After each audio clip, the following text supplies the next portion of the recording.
तेरी गलियों में मोहब्बत होगी, नाम निकलेगा तेरा लब से, जान जब इस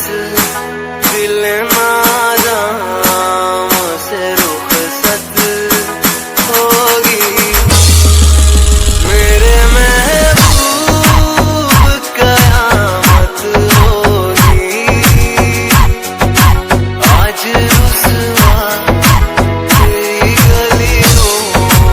में मोहब्बत होगी, राकेश तेरी गली में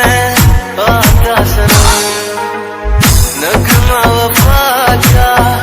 गाता सनम, तुझसे सुन